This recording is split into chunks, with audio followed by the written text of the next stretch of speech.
Now, continuing coverage of the Antioch High School shooting as hundreds of local students rally outside the state capitol today. Well, they're asking for more safety measures after last week's gunfire took the life of 16-year-old Josselin Corea Escalante. Fox 17 News' Amanda Chin joining us live outside the Capitol after speaking with students and lawmakers.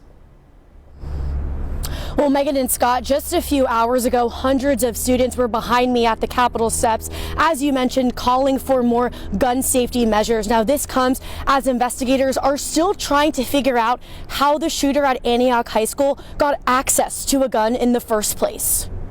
It's a sight we've seen before at the Capitol after the Covenant School mass shooting.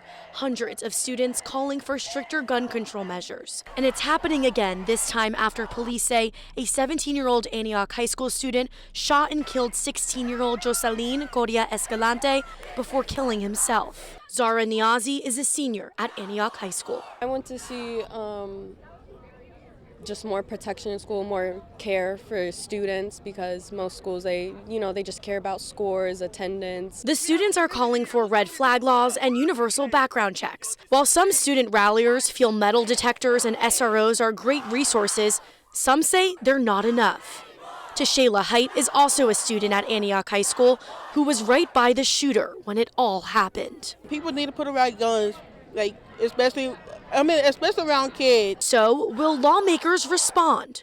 Are you willing to work with students on any of these proposals? How would you respond to their calls for action? I'm always willing to have these dialogues across the board to say, what is it that we can do to engage, and not only just the students, which I'm proud that they're here, but across to the teachers and across the parents to say, parents, I think that it's going to be up to you to be a lot more forceful in what you're doing with your firearms at home. Senator Mark Pody is part of the Republican supermajority and represents Wilson County and parts of Davidson County.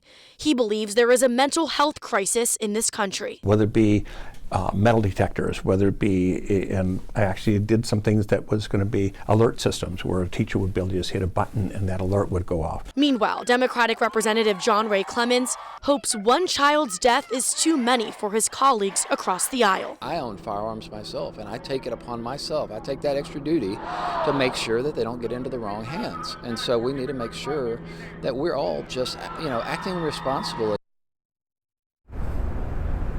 Now, students at Antioch High School plan to return to the classroom tomorrow with a new weapons detection system. That's a pilot program. Now, I did speak with some students today at the rally who tell me they're afraid to go back to school tomorrow. But for now, reporting live outside the state capitol, I'm Amanda Chin, Fox 17 News, your Code Red station.